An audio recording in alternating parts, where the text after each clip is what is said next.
नमस्कार दोस्तों, welcome to GST tower YouTube channel. दोस्तों आज की वीडियो में हम लोग बात करेंगे income tax on cash gift to wife. Wife को आप कितना कैश, एक हस्बैंड अपनी वाइफ को कितना कैश नगद में दे सकता है। तो दोस्तों बने रहिए मेरे इस वीडियो में एंड तक, जिससे आपको पूरी जानकारी मिल सके। और जो लोग चैनल पर नए हैं, चैनल को सब्सक्राइब कर लें, बेल आइकन प्रेस कर लें, जिससे आपको हमारे चैनल पर जैसी वीडियो कोई अपलोड होती है उसकी नोटिफिकेशन आपको पहुँच सके, उससे आप उस वीडियो का देखकर आप लाभ उठा सकें। ठीक है, तो दोस्तों स्टार्ट करते हैं आज का वीडियो को। तो दोस्तों सबसे पहले tax on cash gift to wife. Expert कहते हैं that cash gift up to 50,000 तक अगर आपको किसी अदर पर्सन को आप देते हैं तो will not be have tax implication, उस पर कोई भी टैक्स नहीं आएगा नॉर्मल केस में। ठीक है, अगर उसके बाद इसमें लिखा है दोस्तों this women day have about giving a cash gift to your wife. अगर इस वोमेन डे में आप गिफ्ट देने का सोच रहे हैं, अगर वोमेन डे निकल भी गया है तो कोई बात नहीं दोस्तों, आप अभी भी दे सकते हैं, अभी फाइनेंशियली खत्म नहीं हुई है।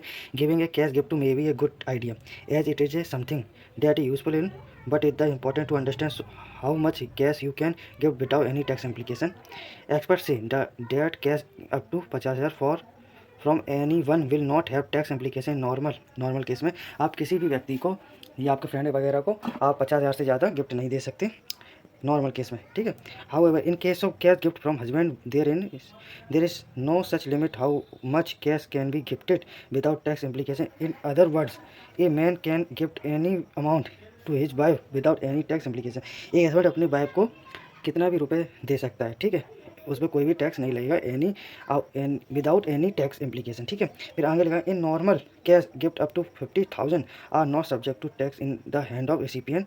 However such there is threshold limit is not applicable in case the gift in received from a specified relevant। ठीक है, under section 56 two X of the income tax act. Income tax के section के अनुसार आप 50,000 से ज़्यादा नकद आप नहीं ले सकते, रेसिपिएंट 50,000 से ज़्यादा नकद नहीं ले सकता। ठीक है, पर स्पेसिफाइड रिलीवेंट में आप इस सेक्शन का लाभ उठा सकते हैं, जो कि 56 टू एक्स में बताया गया था कि आप रिलीवेंट के सेक्शन में आ जाते हैं तो आप अपना रिलीवेंट से आप कैश ले सकते हैं without any tax, without any limit. ठीक है, इसकी कोई लिमिट नहीं दी है।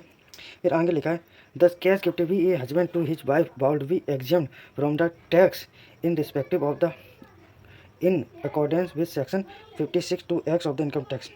हस्बैंड हस्बैंड अगर वाइफ को अपने गिफ्ट करता है तो उसकी वो टोटल एग्जाम्प्ट है। ठीक है दोस्तों, इनकम टैक्स सेक्शन बताया गया 56 टू एक्स में। फिर आगे इसमें लिखा है, इसमें एक सेक्शन की और बात होगी, as per the tax law any person can not receive more than 2 lakh. अगर आप कोई भी पर्सन से 2 लाख से ज़्यादा रिसीव करते हैं तो आपका इनकम टैक्स लॉ के वो होगा, लॉ के अनुसार नहीं होगा वो। ठीक है, उस पर पेनल्टी लग सकती है। Lakh for above in cash from a person in a day, एक दिन के अंदर इन ए सिंगल ट्रांजेक्शन। ठीक है, देयर फॉर टैक्स एक्सपर्ट से it to will we advise to restrict your cash gift up to 2 lakh. 2 lakh से ज़्यादा आप कैश में गिफ्ट नहीं दे सकते। ठीक है, ये सेक्शन बता रहा है 269 ST में। ठीक है, any person from receiving any amount of 2 lakh और more in aggregate from a person in a day और in respect of single transaction और in respect of transaction related to one event और occasion from a person ETC।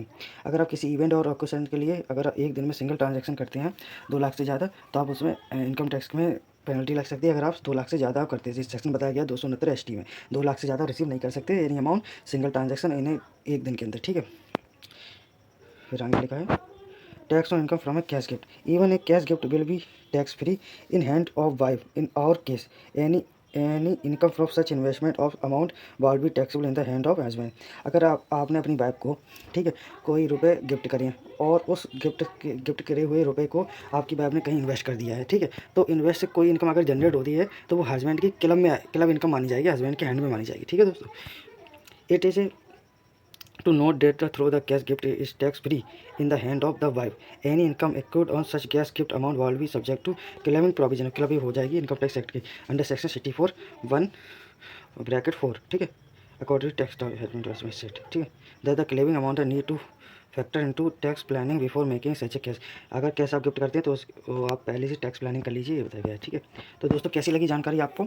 तो मोटा मोटी मैं आपको बता दूं कि अगर आप किसी अपने फ्रेंड वगैरह को कैश गिफ्ट करते हैं तो 50 से ज़्यादा नहीं कर सकते हैं। ठीक है, और अपनी वाइफ को वगैरह करते हैं तो आप कैश में 2 लाख से ज़्यादा नहीं कर सकते। ठीक है, कैश में अगर 2 लाख से ज़्यादा करोगे तो 269 ST का प्रोविजन का उल्लंघन होगा इनकम टैक्स का, इसलिए आप 2 लाख से ज़्यादा अपनी वाइफ को नहीं दे सकते। तीसरा पॉइंट है, अगर आपने जो गिफ्ट करा है आपकी वाइफ अगर कहीं इन्वेस्ट करती है तो हस्बैंड की क्लब की इनकम में माना जाएगा। ठीक है दोस्तों, और अगर आप उससे कोई म्यूचुअल फंड वगैरह खरीदते हैं तो उससे जो इनकम जनरेट होगी, ठीक है, तो आपकी क्लब इनकम मानी जाएगी दोस्तों को। ठीक है, और आप अगर गिफ्ट करते हैं तो पहले से टैक्स प्लानिंग कर लीजिए दोस्तों, यही मैं कहूँगा। और ठीक है, अगर आपने वोमेंस डे पे अपनी वाइफ को गिफ्ट नहीं कर पाए हैं तो अभी आप 31 मार्च काफ़ी दूर है, 15-20 दिन बचे हैं, तो आप अभी गिफ्ट कर सकते हो अपनी वाइफ को। Thank you watching. जो दोस्तों चैनल पर नए तो चैनल को सब्सक्राइब कर लें, बेल आइकन प्रेस जरूर कर लें, और दोस्तों वीडियो को लाइक करना ना भूलें। Thank you watching.